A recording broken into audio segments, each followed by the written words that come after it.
The following is a presentation of the Mat Talk Podcast Network.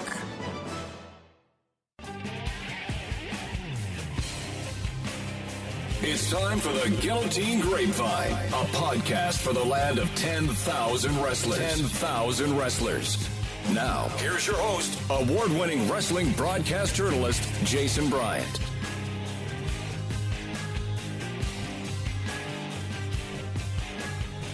Hey, folks, another episode of the Guillotine Grapevine, the podcast for the land of 10,000 wrestlers. My name is Jason Bryant. Today, later on the program, we're going to talk with Adam Aho, the head wrestling coach at the University of UMary out in Bismarck, North Dakota. He is a Minnesota native doing some good things out there to pump up that program. Before we even get started, I'm going to try to do this each and every episode during the college wrestling season and give you a rundown of where the state's college programs are wrestling this weekend. As this show is released on Thursday, November 15th, the only match involving state schools tonight is at St. Cloud State, where Chadron State will go to Hallenbeck Hall to take on the St. Cloud State Huskies at 7 p.m. Nothing on the docket for Friday. On Saturday, two big tournaments where you can catch most of the state's teams. On Saturday at Augsburg, it's the Augie Adidas Invitational at Cy Melby Hall. You'll see Augsburg, St. Olaf, St. John's, Southwest Minnesota State, Mankato, Itasca, Rochester, and Ridgewater all in action there at Cy Melby in Minneapolis. Out west in Concordia, the Concordia College Cobbers will be hosting the Finn Grineker Cobber Open. That is in Moorhead. You will see Northland Community and Technical College there, as well as host Concordia, and St. Cloud State will be sending some wrestlers out there as well. Minnesota State Moorhead, they're not going to stick in town. They're going to head down to Kearney, Nebraska. They will be competing in the Kearney Open. On Sunday, the only thing really on the docket, Oklahoma State at Minnesota, 4 p.m. at Maturi Pavilion. That one's on Big Ten Plus. Gophers open up the season with the Cowboys. This has been a fierce rivalry. We'll see how the Gophers look up at their new weights. We'll get to see the transfer in play, and we'll wait to see if not Gable Steveson will wrestle. He is allegedly redshirting at this point in time. He wrestled unattached at the Bison Open, where he beat Tanner Hall of Arizona State, who coincidentally was wrestling unattached from Arizona State. Yes, at 26 years old, he still has never taken a red shirt for Arizona State. So it'll be curious to see what happens both with Tanner Hall at Arizona State and with Gable here at the U. Now, here we go. Our interview with Adam Aho, head wrestling coach of the University of UMary. They are the Marauders. He is a Frazee native. It's now on the Guillotine Grapevine. Cue the loon. Now talking wrestling out in North Dakota, Bismarck to be exact, at the University of UMary with the head wrestling coach of the Marauders, Adam Aho, proud Minnesota native, North Dakota State alum, and you're doing some things out there in Bismarck. First of all, welcome to the program, Adam. Yeah, thank you for having me. I really appreciate it. All right, the reason we're talking UMary wrestling is one, there's a proud tradition of wrestling there, a lot of it from the NAI era. The school has transitioned into Division II a number of years ago and part of the Northern Sun Conference. But you guys are coming off a mob scene, and I'm using that term specifically, the Mac Mob, where you drew over 1,100 fans at a duel against Minot State that you guys won 31-12. Let's just talk about what went in before we even get into the whole program. This was a crazy atmosphere. You see it on social media. What went into this Mac Mob at the McDowell Activity Center and drawing that many people for a duel against Minot State? Well, I mean, it's just been kind of an accumulation of our success in the last few years. And you know, Bismarck has a proud tradition of wrestling, and we knew when I got hired here 6 years ago that, you know, if we did things right, we put a good product on the mat and we start engaging the local community and the fans, that this was possible. It was just a matter of, you know, advertising it the right way. You know, obviously it helps with having an in-state rival with Minot State and getting them here and then having a good duel with them last year. We had a great, crazy crowd for that one as well. We had about 500 fans for that one. And so we just really hyped this duel up for this one. And you know, hats off to my administration for, you know, supporting us. And we kind of revamped the way we set up our duels. And my social media guy, Carson Henry, has done a phenomenal job of posting on social media and getting everybody excited for it and hyped up. And our guys on campus have done a great job of advertising for it as well. They're inviting just general student body people out and professors and administration. And so it's just been one of those things that just came together really well. And then obviously with the Thursday night, there was no high school wrestling going on yet, and that helps as well. So. Yeah, and before we get back to how you get here, I was just noticing that the volleyball team was tweeting video. The football team was. I mean, it was like the whole school was really behind this. Yeah, man, we've got a great support from not only like the student body, but the other sports teams on campus. I mean, it's pretty phenomenal how close knit this campus is, and with the teams, the coaches, the staff. I mean, not only athletic staff, but the school administration as well. I mean, it's really kind of awesome. It's a unique place, that's for sure. Well, what's unique is your path to coaching. You grew up in Western Minnesota, right there, Frazee, as we're talking about. And you can't say the name Frazee without mentioning a Nagel anywhere remotely close to it when talking about the wrestling program there. What was it like wrestling in that part of the state and going through the Frazee program? Oh, man, it was incredible. I mean, I'll tell you this. I still think this to this day that Clay Nagel is the best coach I ever wrestled for.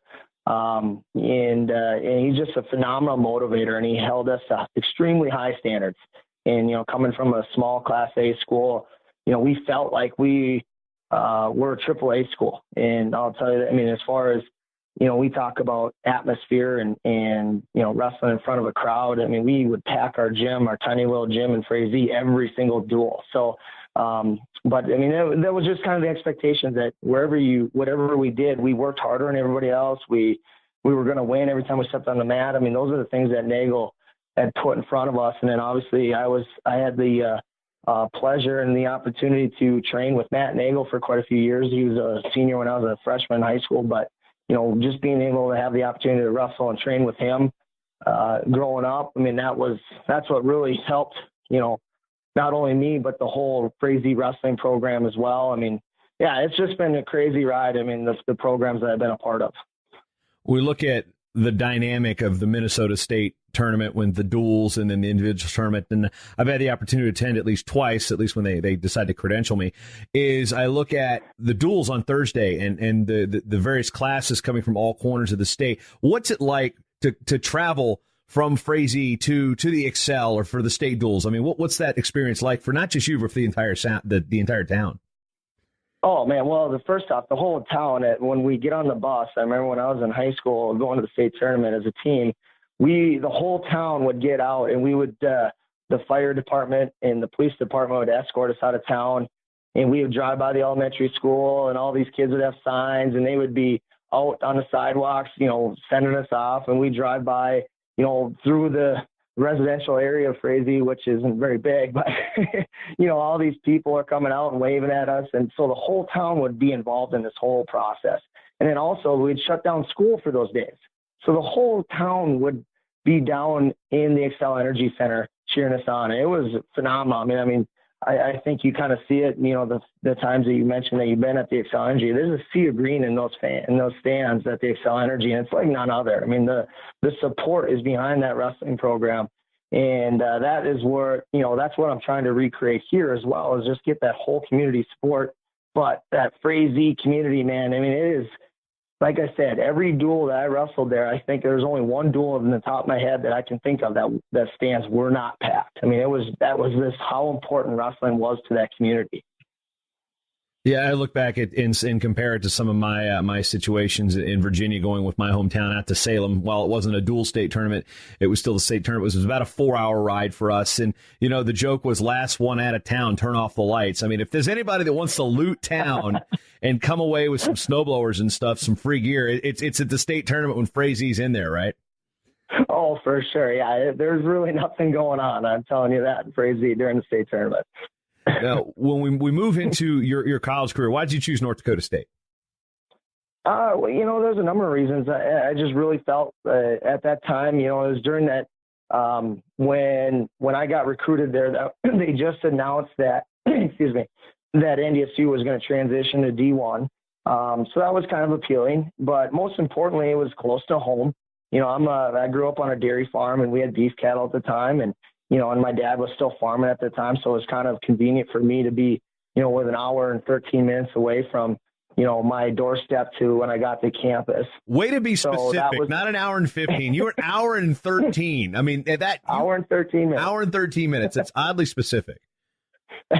Well, you kind of get it down after a while. You figure out the back roads and how you can get there. And so I was pretty consistent with that hour and 13 too. But, and then the way that Bucky was coaching at that time, it really fit my style, I felt like. And he wasn't going to try and change what I did that much. But, it just worked really well. And plus, we had some pretty good kids going in that recruiting class. And so it just all kind of fit together. And then I really liked the school as well. And I got a great degree from there, so I really can't complain. I met my beautiful wife from there as well. So, it worked out for me. It's one of those places that, you're from that part of Minnesota. The weather is not, it's not necessarily a distraction or a detractor, except, coming across those hills, man, that flat land, that Fargo winters get cold, man. Yeah, it's, people in Bismarck complain about the wind. I'm telling you, it's nothing like Fargo. And people don't get it until they get there. And that wind will take your breath away, boy.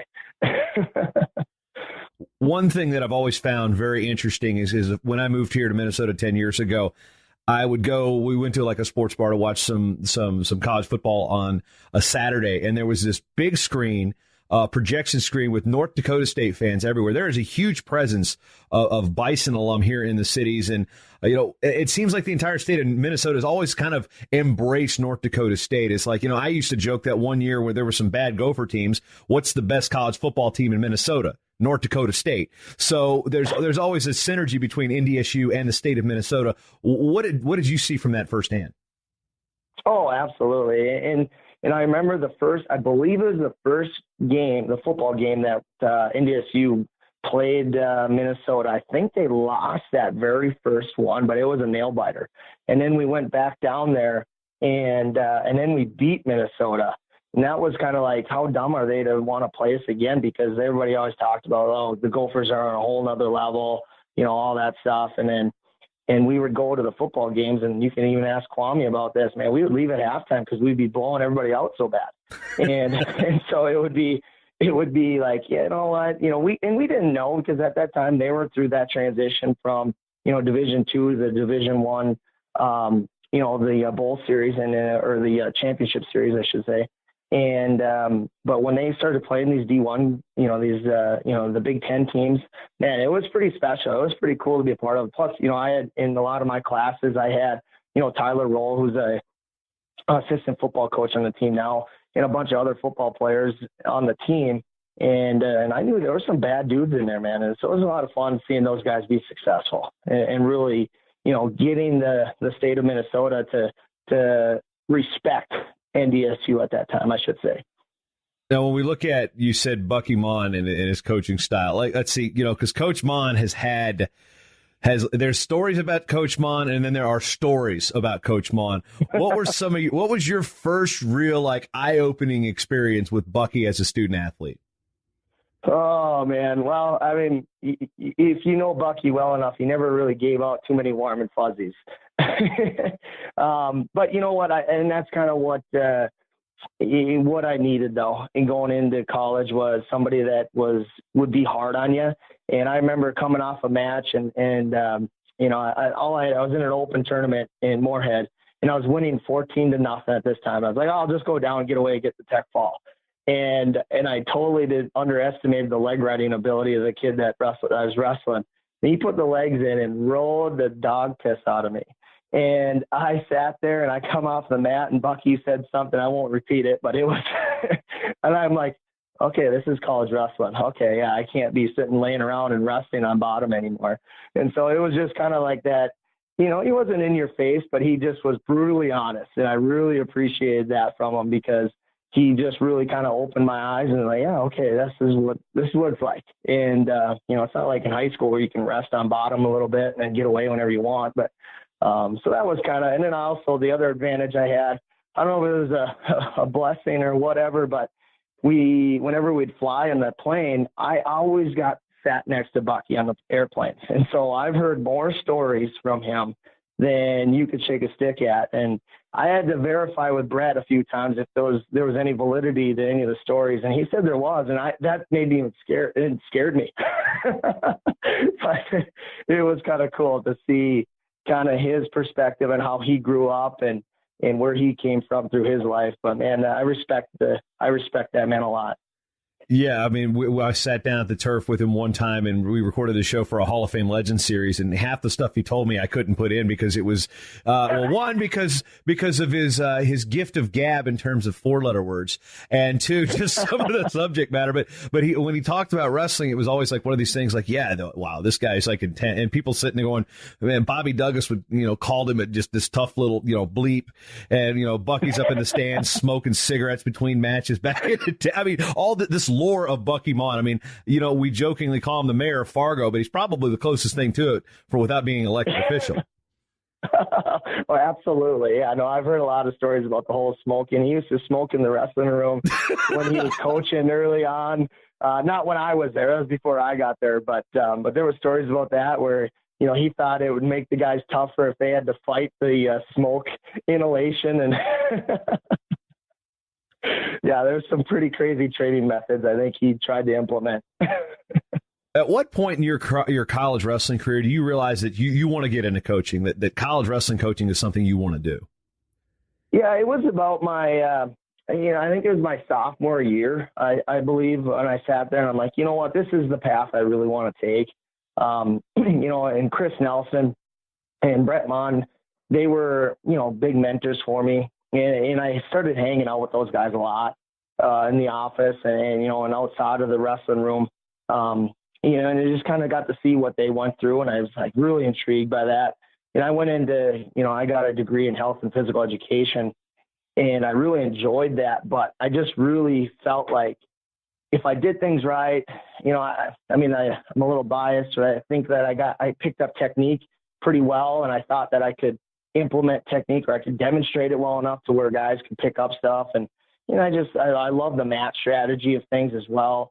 But that's what really drove me, because I'm like, you know what, I think I could do all right at this gig. And so it's just kind of one of those challenges that, I wanted to pursue. And once you get a goal in mind or something that you want to really truly do, I tried to set myself up in every situation to achieve that goal. And so thankfully enough, I put myself in the right positions. I knew the right people, and I followed that path, and this is where I got to be. Yeah, so right after you graduate, your eligibility is expired. Do you stick around Fargo for a year, or did you go right to Mankato?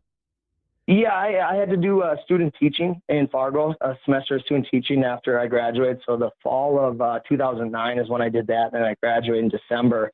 Then I actually went to Becker, Minnesota. My brother's the head wrestling coach at Becker High School, and I was his assistant for that spring. And then after that, so that would have been 9, 10, and then the 2010-11 season is when I was in Kimball, Minnesota. Actually, I worked for a gentleman named Doug Joseph, and I coached Kimball High School. I was there for a year, and then that's when I got hired. That next fall, 2011, is when I went to Minnesota State Mankato for Jim Makovsky. So when you go from being a Division I athlete to coaching high school kids, how much do you look back at your own career going, even though you had a really good high school coach, that like things just click better in how you're explaining them to high school kids versus how you might have looked at coach explaining it to them, like, what the heck are you talking about? Well, the biggest thing that I had to remember is that I was coaching high school kids and not coaching college athletes. I had to tone down my temperament a little bit. You get in that groove of, and just that mentality of, you got to kill or be killed kind of thing. I wasn't anything special as an athlete in college, but it was just like that mentality like you got to have. And I think that helped me, but it also made me mature and learn and grow up a lot too. So it was really, and it made me I think that high school experience made me a better coach now, because I had to really explain some things to some guys and to walk them through the process. But it also made me understand, how important fundamentals are for these guys. And so that's just really kind of, I always look back at my high school coaching stint as a really great learning experience. And I'm really glad that I had that experience, because I think it's it's helped me out here as well. You go from wrestling for Bucky Maughan to coaching with Jim Makovsky, and you want to talk about personality differences between these two. You're talking about, the polar opposites. While their goals may be the same, their methods are different. What was it like, working with Jim, and what were your first impressions of him that made you want to go down and work in Mankato? I just really, exactly what you said. I was around Bucky for so long, and I needed somebody different to learn from. And Jim was a great mentor for me, and he's still a huge mentor to me now. I call him quite frequently and talk to him about different things. But just his personality and how he approaches things. I mean, I was really nervous my first year there when we were getting closer to the regional tournament stuff, and I thought we had to be going harder and training the guys. And he's like, no, we got to pull these guys back. And I was like, Jesus, okay, all right, you're the head coach, but and then the guys looked a lot fresher. And so it was just like the training method it really opened my eyes on what we need to do and how to adapt. And I learned so much for Jim, and I'm so grateful for the opportunity I had there, because he really, truly kind of taught me a lot how to go through the process of running a program, not only just coaching, but running a program too. But then also Jim and Bucky have a lot of similarities as well. They both have the gifted gab though, boy. Those guys can sit there and they can talk to a brick wall for hours, I swear. So there is a lot of similarities in that aspect. So I think that was a comfortability thing when I jumped on board with Jim. But yeah, and overall, like, it was that, Jim was very intense too, and I related to that. And so that helped me, feel a little comfortable in that whole position as well. And, but yeah, it just was overall a great experience. When you look at the settling into Division II with Minnesota State, what did you know about Division II as an athlete, and what really opened your eyes as a coach and going through that division there with Jim at Minnesota State? Yeah, well, I knew that, at the time, Division II, I think that was right at the beginning of the era when Division II was starting to add more and more schools, and it was starting to grow.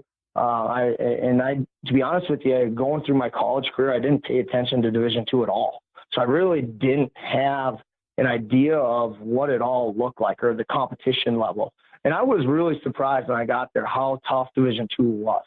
And I think it's just continuing to get tougher as the years progress, because we're just adding more schools and more depth, and then obviously it just becomes tougher in that aspect because of more competition. But that was the thing that really made me excited about coaching Division II, was just because I'm like, well, geez, yeah, this is a really tough level. There are some really good wrestlers at this level. It just was really eye-opening to me, I'll be honest. And then you realize you're in the Northern Sun Conference, which, we say there's the Big Ten in Division I. In Division III, it's what used to be the Iowa Conference. They've changed their name to the stupid American Rivers Conference. Don't even get me started on that. So, the Big Ten of Division III is the Iowa Conference. The Big Ten of Division II is the Northern Sun. This is a hammer conference, especially with programs like St. Cloud State really, hitting the ground running with Steve Costanzo and what that's done. And looking at this whole conference, it's got to be, it was incredibly tough then. Now you go into a situation, your first head coaching job. First, what made you want to take the job at Mary? And then you realize I'm competing against these hammer teams here. Yeah, well, at the time I was why I wanted to be a head coach. That was my goal when I told you sophomore year when I decided I want to coach. That was my goal. And so there's not a ton of opportunities to become a head coach, at this level. And so, when that position opened up, Makovsky is the one that told me to apply for it. And I go, well, geez, am I even ready? I don't know. Was I 26 at the time, I think, or roughly in that area? He wanted some easy wins. That's what he wanted. He's like, he wanted to beat you up, get some wins, didn't he? That's probably why.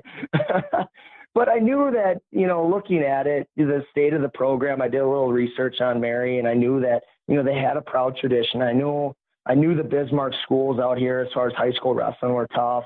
And so I'm like, well, geez, I think you could win out there. I think you could really turn that program around. They had some good individuals at that time. Trevor Johnson was wrestling here. He was an All-American for Mary. But I just knew they always struggled with, as far as roster sizes. They had an injury, boy, they were hurt. You know what I mean? They didn't have any depth in the program. So it was just a challenge. And I just thought, if I'm going to do this, I better jump on this opportunity now and take advantage of it and see where it goes. And if I fail, then I fail, and I was just going to get everything I had and see what I can do. And I mean, there was times my first couple of years when I took this job, I remember going home and my wife goes, "Are you sure this is where we need to be?"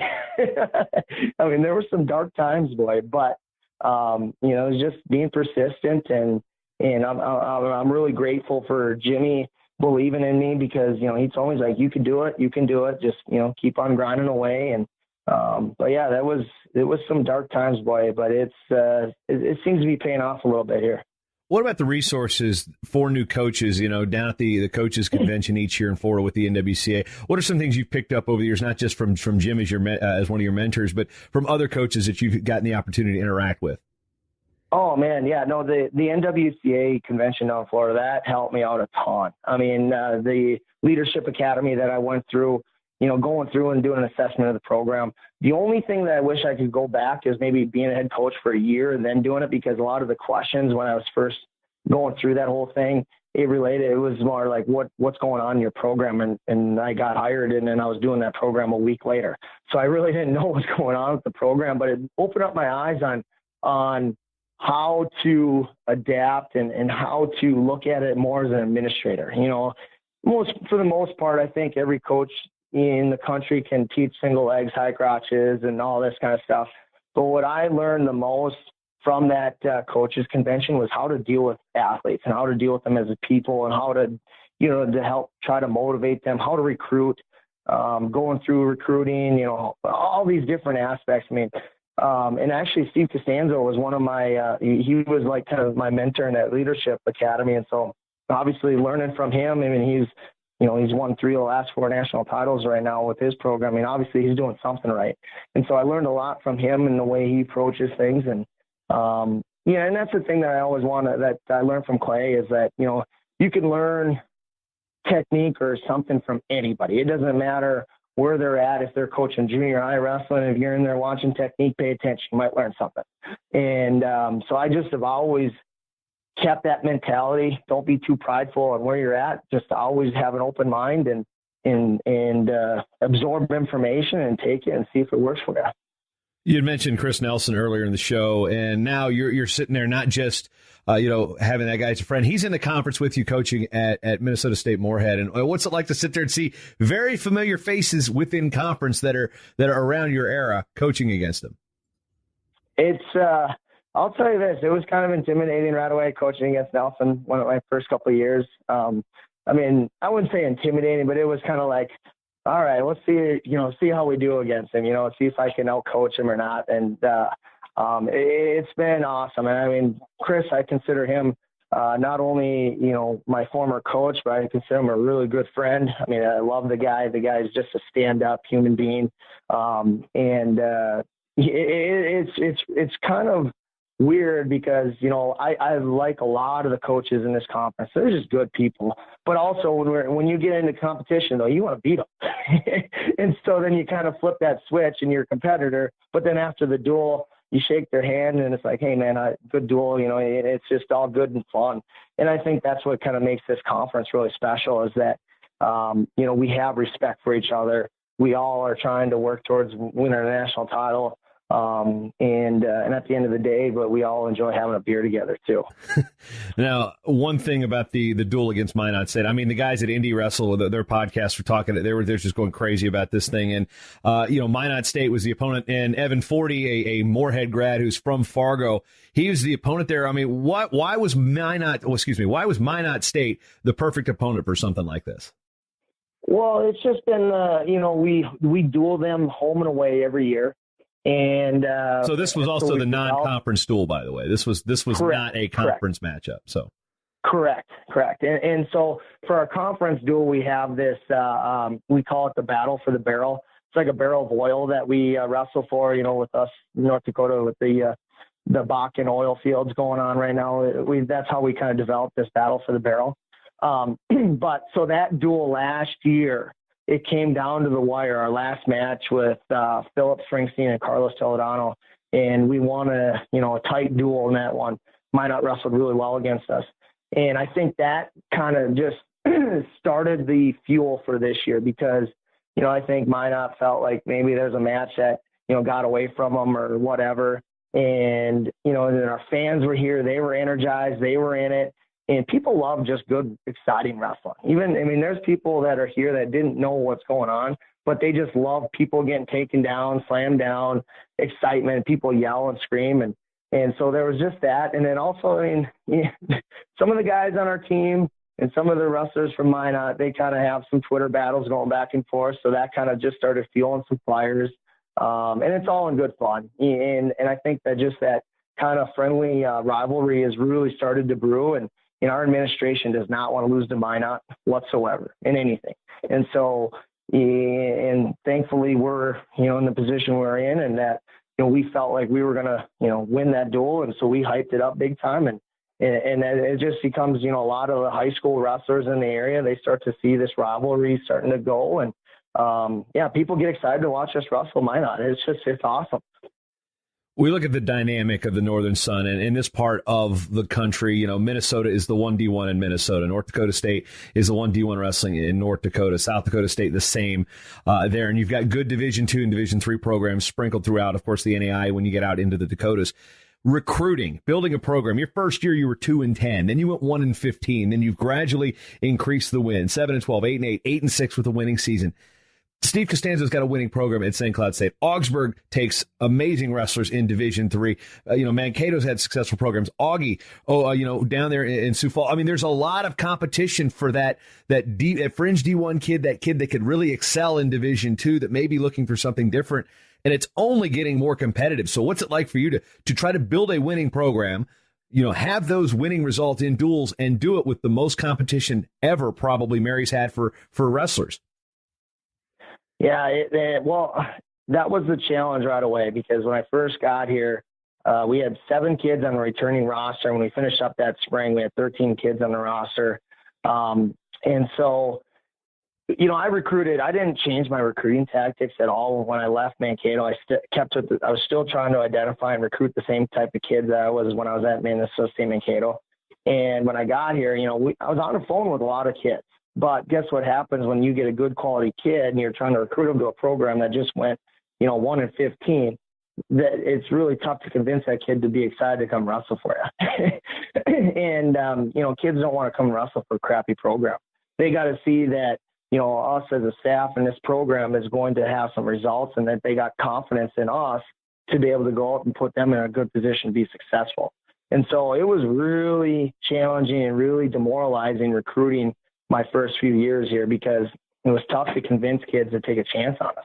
And then once we started, having a little bit of success, people started seeing some excitement in the program. Now kids are actually taking our phone calls. Kids are actually coming out here to visit. And I'm telling you, once you get out here to visit, this campus is pretty cool. We got a great view, but in the end, though, I'm a Minnesota guy. We want to keep as many North Dakota kids locally as we possibly can.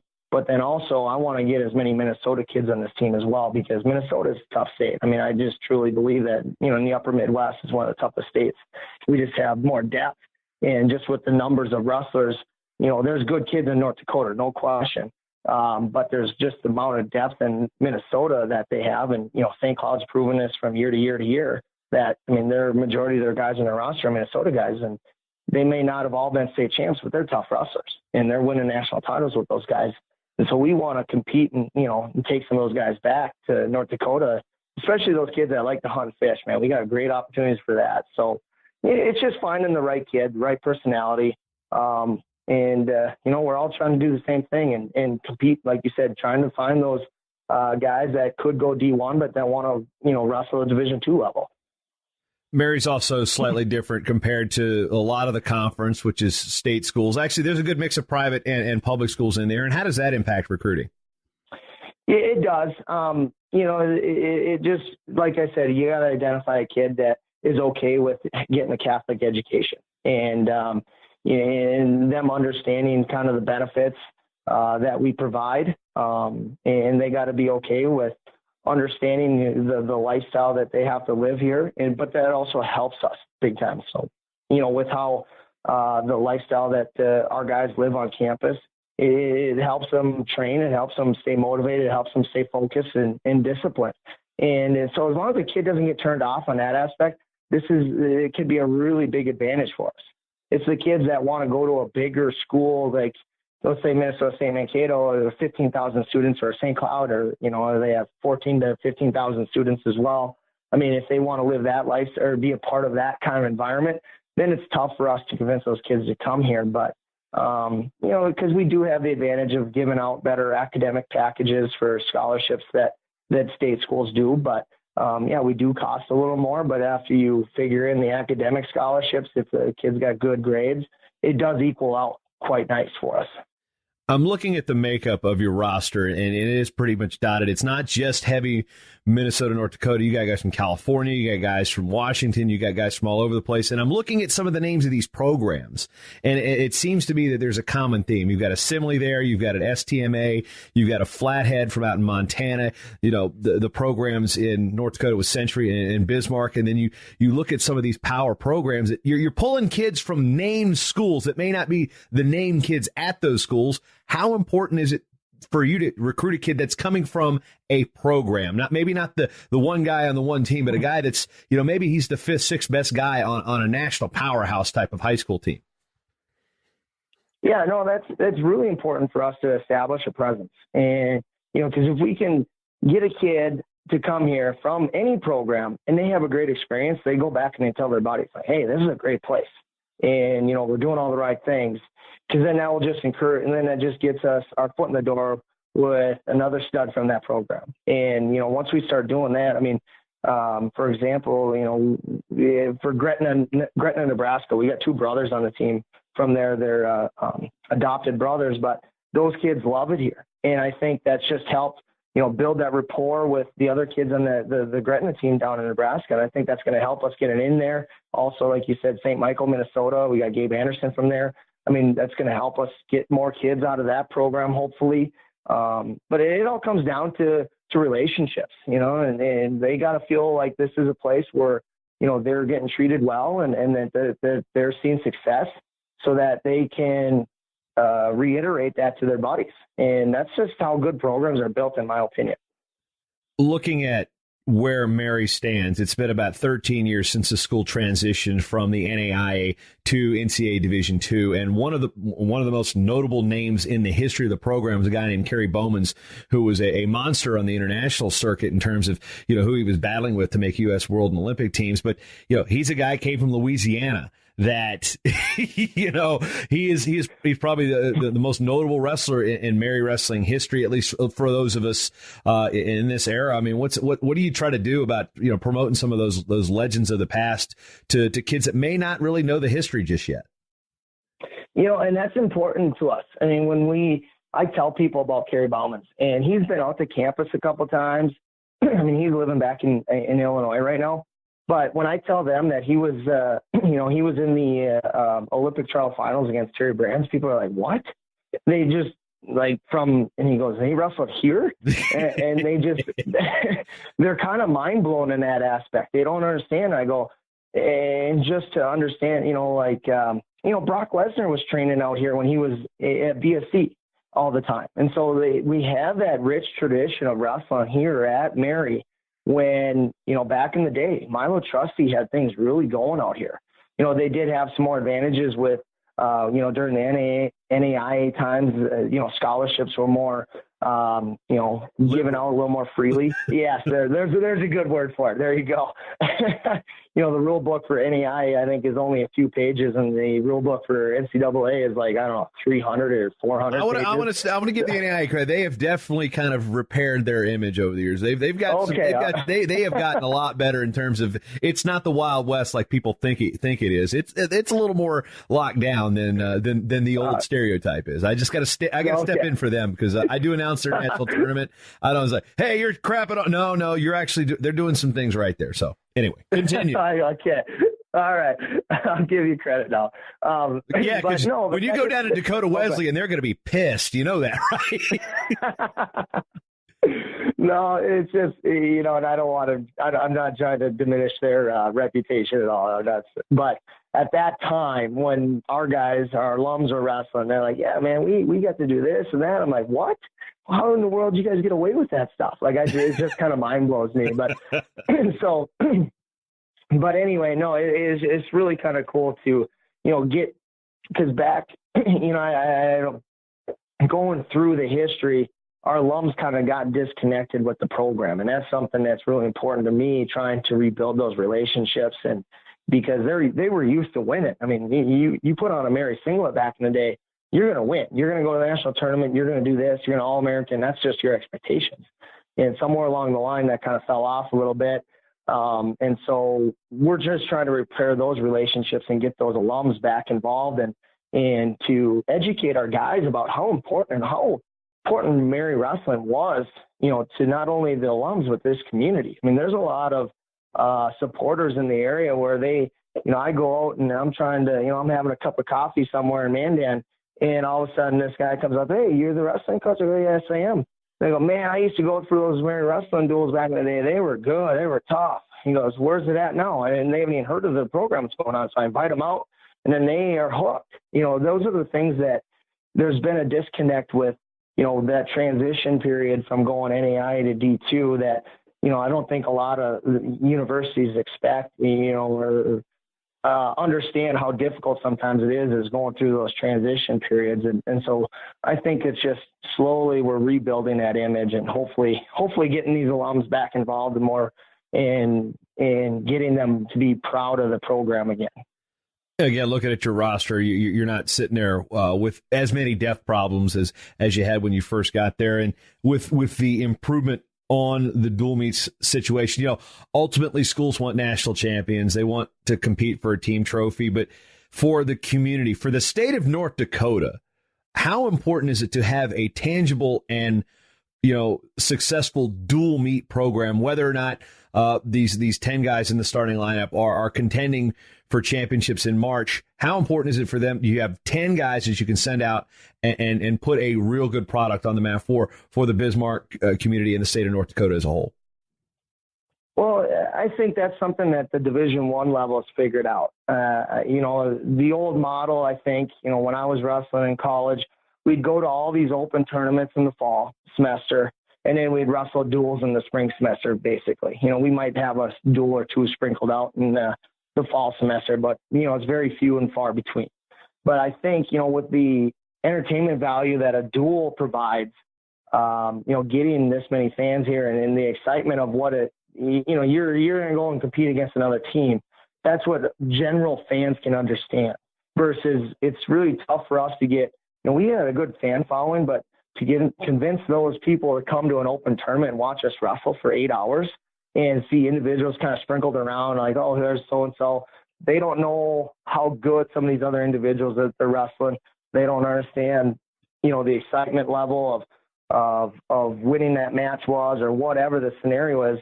So that's how important duels are, because we can engage them for an hour and a half. We can put it all on the line.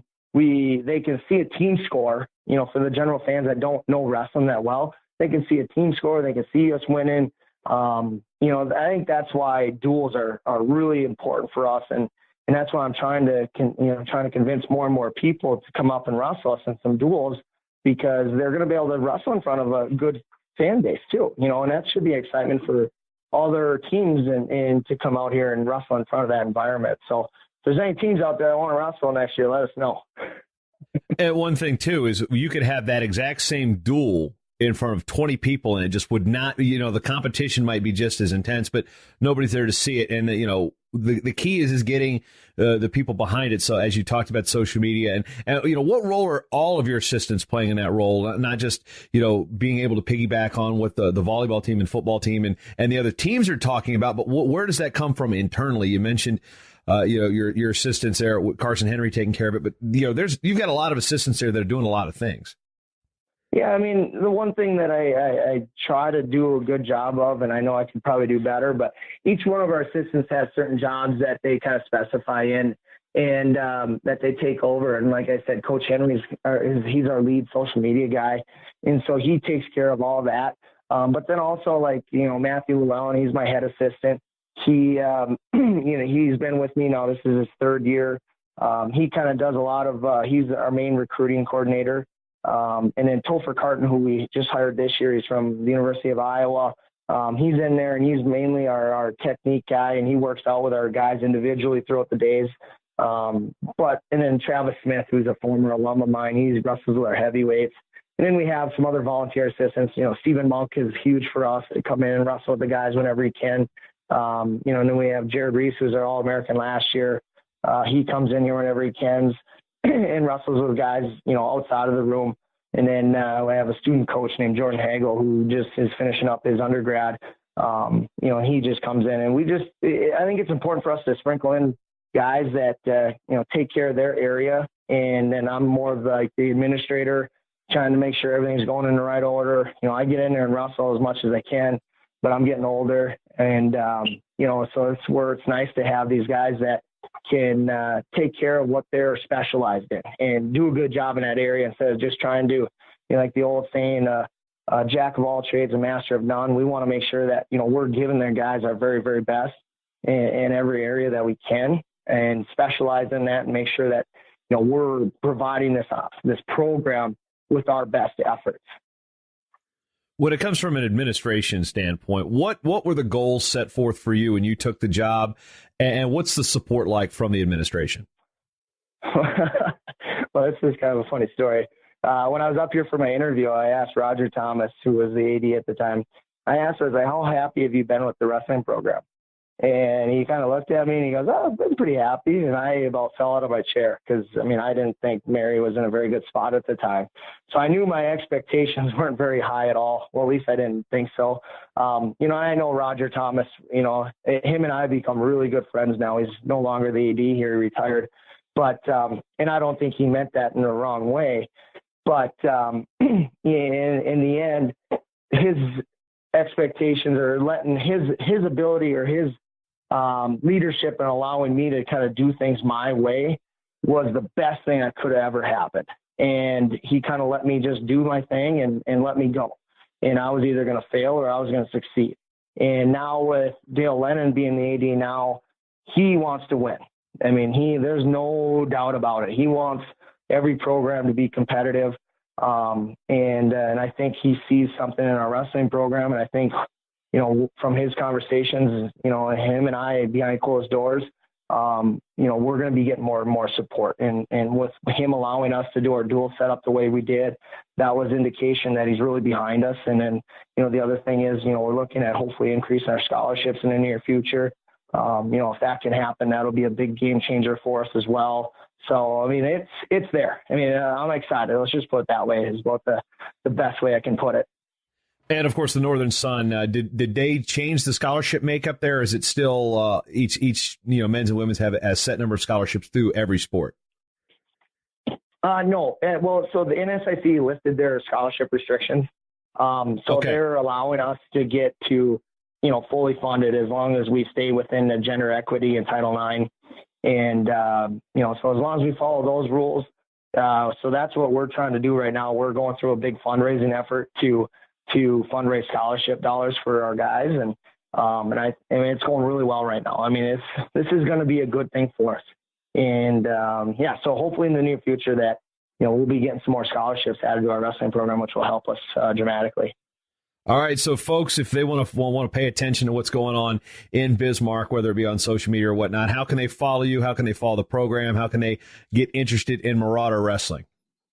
Yeah, all of our social media handles are at UMary Wrestling, so it's pretty simple. So whether it's on Twitter, Instagram, Facebook, Snapchat, it's all at UMary Wrestling is how you can get a hold of us on any social media platform.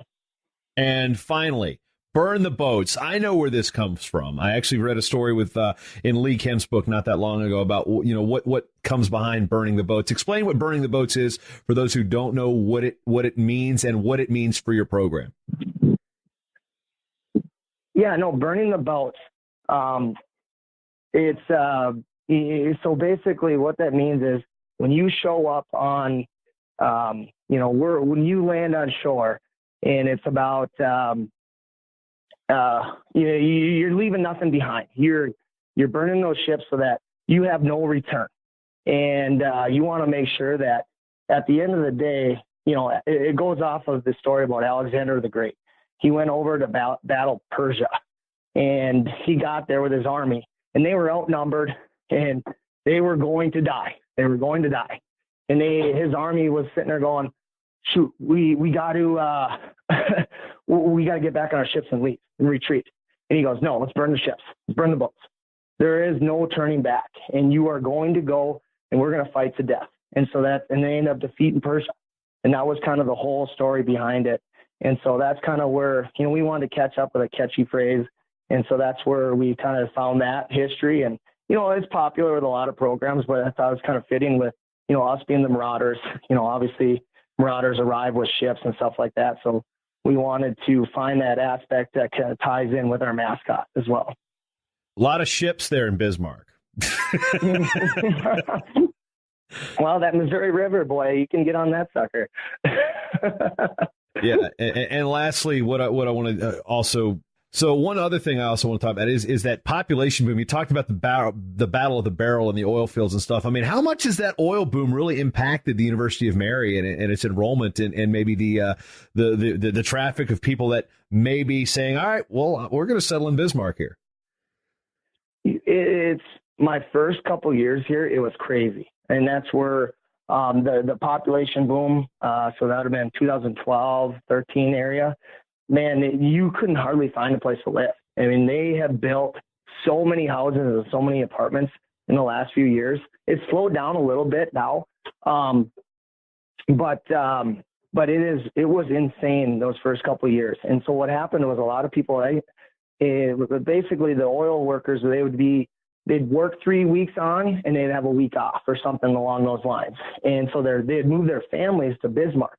And so that they would, stay out of the oil field area and they wouldn't have to live in the man camps, but their families would live here and whoever was working in the oil fields would drive, up to Williston or Watford City in that area and work. So it was crazy. The economy has been thriving. If you can't find a job around here, you either are lazy or you don't have your eyes open. So, it's really, the economy and the area has really grown dramatically in the last few years. Interesting to hear about how that's impacted. But Adam Aho, head coach at the University of Mary, the Marauders, again, at UMary Wrestling on social media. They packed the place for the Mac Mob, follow the Mac Mob, and they're burning the boats all year long. And good luck the rest of the season. A very interesting insight on how that program is risen from the ashes after you've, I guess they burned the boats when they arrived. You just had to build them and, whatever. I'm struggling with the close here, but Adam, always good to hear from you, man. All right. Thanks a lot, Jason. I really appreciate it.